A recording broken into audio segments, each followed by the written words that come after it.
کے لے جائیں اسپتال. 4 گھنٹے وہ وہاں پہ جب ان کی حالت خراب ہوتی ہے وہ دم توڑ دیتے ہیں پھر اسپتال میں. اسی آدمی کی بہن فاطمہ جناح، اس کو غدار قرار دیا گیا، اس کو بھی قتل کیا گیا. اور اس قتل کے کوئی کتاب جو لکھے کبھی، لیکن کچھ وکلاء بھی زندہ ہیں اس زمانے کے، ان سے کبھی ڈرائنگ روم کیا باتیں کریں آپ کو پتہ چلے. لیاقت علی خان اپوز کر رہے تھے ایک بیرونی ایجنڈا. ان کو کہا گیا تھا کہ RCD اور یہ جو ہمارا ترکی، ایران اور پاکستان کا اکنامک کوریڈور بننا تھا آج سے کتنے سال پہلے، اس کو اسکٹل کر دیں، RCD کو ختم کر دیں. جب وہ نہیں مانے وہ بھی شہید ہو گئے. آج تک پتہ نہیں چلا. یہ وزیر اعظم تھے آپ کے ملک کے. یہ بدقسمت پاکستان ہے. فاسٹ فارورڈ کریں بھٹو صاحب پہ. بھٹو صاحب کا تو سب کو ہی پتہ ہے کہ ان کی شہادت کیسے ہوئی، پھر ان کی بیٹی کی شہادت کیسے ہوئی. جنرل ضیاء کو میں مینشن ضرور کروں گی کہ جب بیرونی طاقتوں نے قوتوں نے ان کا کام لے لیا تو ان کو فارغ بھی کر دیا. اللہ ان کو بھی اب بخشے. کب تک پاکستان میں یہ نظام ہوگا کہ اگر ملک کا سربراہ ہی محفوظ نہیں ہے تو ہم سب کی کیا اوقات ہے؟ ہمیں کون پناہ دے گا؟ یہ اتنی ساری جو آپ کی لا انفورسمنٹ ایجنسیز ہیں وہ کیا کر رہی ہیں پھر؟ یہ ایک لمحہ فکری ہے ہم سب کے لیے، عوام کے لیے، جرنلسٹ کے لیے، ساری دنیا کے لیے، کہ کیا اگر اس ملک کا وزیر اعظم اس کی زندگی کو تھریٹ ہے. اب ایک عجیب سا ڈرامہ ہوا ہم نے دیکھا اڈیالہ کے باہر. اڈیالہ کے اندر ایک ہفتے 2 لوگ سنا ہے کہ قتل ہوئے، اگلے ہفتے دوبارہ 3 لوگ. جب ہم نے جا کے پوچھا اڈیالہ میں تو سپرنٹینڈنٹ صاحب نے بتایا کہ میم وہ کچھ پاگل لوگ تھے. میں نے بہت دل کیا لیکن میں ان کی عزت کرتی ہوں تو میں زیادہ نہیں بولی. بٹ پاگل لوگ جیل میں کیا کرتے ہیں؟ ان کو تو پاگل خانے بھیجے یہاں. پھر اس کے بعد جی کچھ اسلحہ، جس طرح بتایا معظم بٹ صاحب نے کہ جی اسلحہ اور بارود ملتا ہے باہر سے اڈیالہ جیل کے. اڈیالہ جیل کے تو جب میں خود رہ چکی ہوں اڈیالہ میں، اس کے آگے پیچھے 2-3 کلومیٹر تو جیمز لگے ہوئے ہیں. وہ تو چڑیا تک نہیں آ سکتی ہے. تو وہ اسلحہ کیسے آ گیا؟ گولہ بارود کیسے آ گیا؟ اچھا پھر اس کے بعد لمبے چوڑے کوئی آتے ہیں افغانستان سے لوگ بارڈر پار کر کے، کسی کو پتہ بھی نہیں ہے کیسے آئے ہیں، اور ان کے سر پہ ماسک ڈال کے اور دلہن کو پیار سے اس کو لے کے جاتے ہیں باہر، اور ان کو کہ جی یہ تو اڈیالہ کو اٹیک کرنے آئے تھے یہ دہشت گرد. PTI والے PTI کا جھنڈا تو چھوڑے، کل فلسطین کی ریلی ہوئی ہے. سینیٹر صاحب ہمارے جماعت اسلامی کے، ان کی فیملی کو گاڑی سے اتار دیا، اریسٹ کر دیا گیا کہ آپ فلسطین کے جلسے میں نہیں جائیں گے. کیا ہو گیا ہم کو؟ ہم پاگل ہو گئے؟ جو فلسطین کا جھنڈا پکڑ رہا ہے اور PTI کا جھنڈا، اس کو تو آپ جیل میں ڈال دیتے ہو، بال کھینچ کے اس کو لے جاتے ہو. اور جو دہشت گرد اڈیالہ پہ اٹیک کرنے آئے ہیں، میں خان صاحب نہیں کہہ رہی، میں اڈیالہ کہہ رہی ہوں، ان کو آپ دلہنوں کی طرح باہر لے کے جا رہے ہو تاکہ ان کو تکلیف نہ ہو. پاکستان میں ہزاروں جیلز ہیں. دہشت گردوں کو اڈیالہ کیوں جانا ہے؟ صرف پنجاب کیوں جانا ہے؟ سمجھ نہیں آئی اب تک اس بات کی.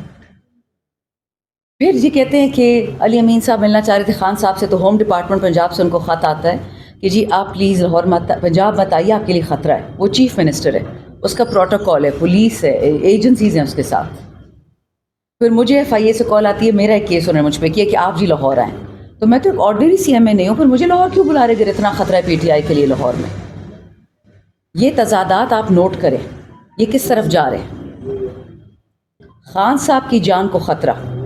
آج سے مہینہ پہلے ہم آپ کے ساتھ ادھر ہی بیٹھے تھے، بات کر رہے تھے، اور مریم اورنگزیب نے کہا کہ اس فتنے کا سر ہمیں 10 سال پہلے قلم کرنا چاہیے تھا. آپ کو مجھ سے زیادہ پشتو، زیادہ انگریزی آتی ہے. سر قلم کرنے کا کیا مطلب ہوتا ہے؟ مار دو نا، سر کاٹ دو.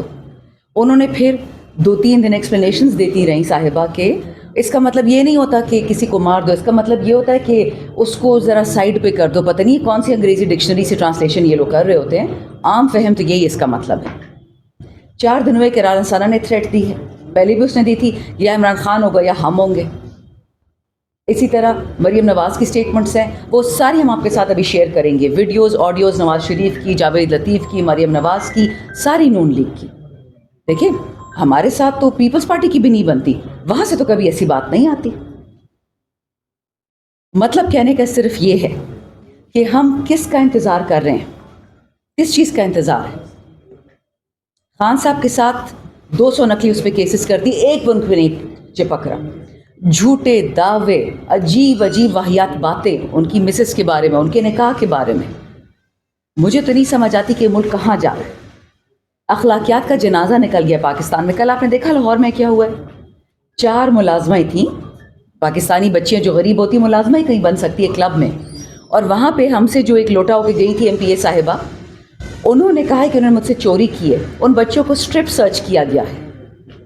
جو جیل سے بچے نکلنے میں اپنی تشدد کی کہانیاں بتا رہے ہیں وہ ٹوٹ ٹوٹ کے رو رہے ہیں کہ ہمارے ساتھ جیلوں میں کیا ہوا ہے. ان پہ کوئی FIR نہیں کٹی ہیں، مجھ پہ کوئی FIR نہیں کٹی تھی.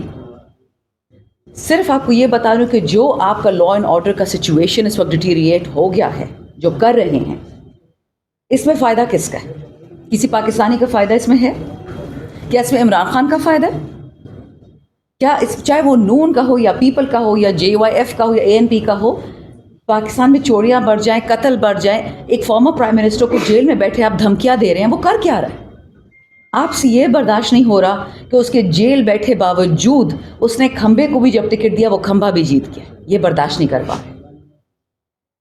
ڈونلڈ ٹرمپ کی تقاریر اٹھا کے دیکھ لیں، وہ جو کہہ رہا ہے امریکہ میں اور کسی کی نہیں سنی تو وہ بھی تو امریکہ ہے نا. باٹم لائن اس وقت ہمارے پاس صرف یہ ہے کہ یہ پاکستان کی جڑوں کو تکلیف پہنچے گی. اگر عمران خان کو کچھ ہوا پاکستان کی جڑیں ہل جائیں گی. یہ آپ یاد رکھیں، یہ ایک فرد کا مسئلہ نہیں ہے، یہ اس وقت پورے پاکستان کا مسئلہ ہے.